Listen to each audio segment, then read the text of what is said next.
تمام اسلامی سیریز کی پوڈ کاسٹ حاصل کرنے کے لیے ابھی مذاکرہ ٹی وی کو سبسکرائب کریں۔ تو آج ہم دیکھ رہے ہیں سلطان صلاح الدین ایوبی سیزن 2 قسط 9 کا ٹرانسکرپٹ۔ اچھا، ایلیسا اور گاڈفری کی موت کے بعد کافی غیر یقینی صورتحال ہے، خاص طور پہ یروشلم کو لے کر۔ جی بالکل، ان اموات سے ایک چیز تو ہوئی کہ وہ لوٹ مار والا سلسلہ رکا۔ ہاں، وہ تو ایک مثبت پہلو ہے۔ جی، لیکن دوسری طرف طاقت کا خلا جو بنا ہے نا، وہ نئی کشمکشیں پیدا کر رہا ہے۔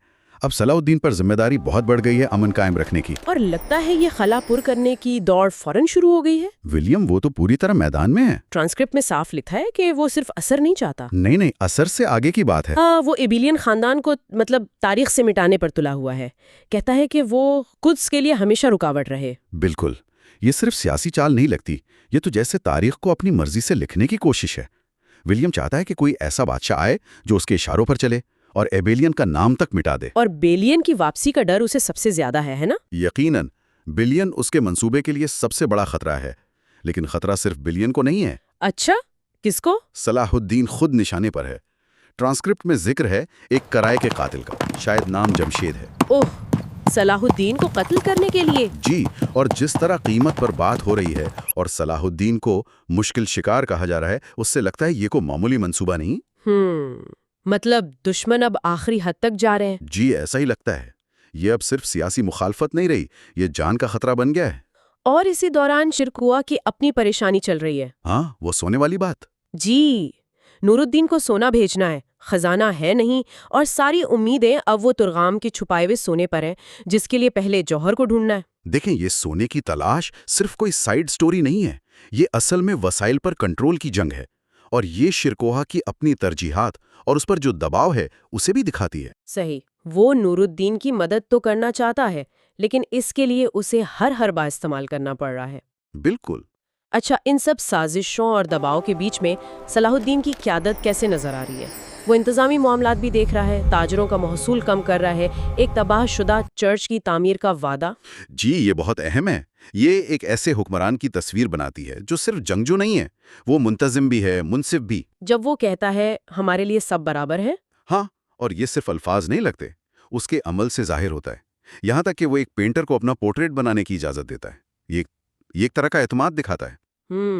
اور اس کا سلطان نور الدین سے جو رشتہ ہے وہ بھی بڑا دلچسپ ہے۔ کہتا ہے حکم ماننا گردن کا توق ہے، بیڑی نہیں۔ جی، یعنی فرض ہے، مجبوری نہیں۔ یہ رشتہ اس کی طاقت بھی ہے اور ایک طرح کی ذمہ داری بھی۔ یہ احترام اور خون کا رشتہ اسے ایک بنیاد دیتا ہے۔ لیکن اسی ٹرانسکرپٹ میں ایک اور کردار ہے، شاید ثاقب نام ہے، وہ عجیب کشمکش میں ہے۔ وہ صلاح الدین کو بھائی مانتا ہے، جس نے اس کے بھائی کو مارا بھی اور کسی اور کی جان بچائی بھی۔ ہاں، یہ وفاداری، بدلہ، احسان، ان سب کے پیچیدہ جال کو بہت اچھے سے دکھاتا ہے۔ اچھا، اب ذرا ذاتی کہانیوں پر آئیں۔ بیلین کی جو شناخت کی تلاش ہے، اپنی اصلیت جاننے کے بعد وہ جس کرب سے گزر رہا ہے۔ جی، وہ بہت مرکزی نقطہ ہے۔ دمشق چھوڑنا، پھر واپس آنا، یہ صرف اس کے کردار کی کہانی نہیں، یہ تقدیر اور فرض کے بیچ پھنسے ہوئے انسان کی داستان لگتی ہے۔ اور اسے جو تسلی دی جا رہی ہے وہ بھی گہری ہے۔ قرآنی آیت فَإِنَّ تَذْهَبُونَ کا حوالہ، اور وہ حواری پطرس والا واقعہ کہ روم چھوڑ کر جا رہے تھے تو حضرت عیسیٰ ملے۔ دونوں کا پیغام ایک ہی ہے کہ بھاگنے میں حل نہیں، صحیح، سامنا کرنے میں ہے۔ یہ اس کے لیے صرف مذہبی حوالے نہیں بلکہ زندگی کے بڑے سوالات کے جواب بن رہے ہیں۔ بالکل۔ پھر ایک اور پراسرار کردار ہے، وہ خاتون، شاید اسودہ نام ہے، وہ خواب دیکھتی ہے۔ ہاں، زیتون کا پہاڑ، اسلامی پرچم، صلاح الدین گھوڑے پر یروشلم کی طرف۔ اور اس خواب سے اسے سکون ملتا ہے۔ وہ محبت کا بھی ذکر کرتی ہے، لیکن پھر وہ پادری کے سامنے گناہ کا اعتراف بھی کر رہی ہے۔ یہ کیا تضاد ہے؟ یہ بہت دلچسپ ہے۔ ایک طرف تو یہ شاید مستقبل کی جھلک ہے یا کم از کم اس کی شدید خواہش، دوسری طرف اس کا اعتراف، وہ اس کے ماضی کے بوجھ کو، اس کے اندرونی کشمکش کو ظاہر کرتا ہے۔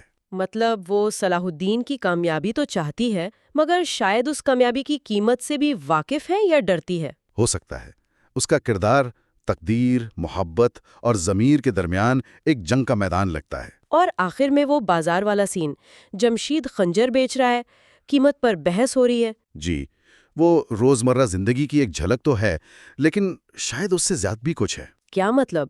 دیکھیے، خنجر حفاظت کا بھی ہتھیار ہے، حملے کا بھی، اور بیچنے والا کون ہے؟ جمشید، وہی نام جو قاتل کے طور پر آیا ہے۔ ارے ہاں، تو یہ منظر محض تجارت نہیں، قسط بہت سی چیزوں کو ایک ساتھ بن رہی ہے۔ سیاسی چالیں، ذاتی سفر، وفاداری کے امتحان، تقدیر کے سوالات۔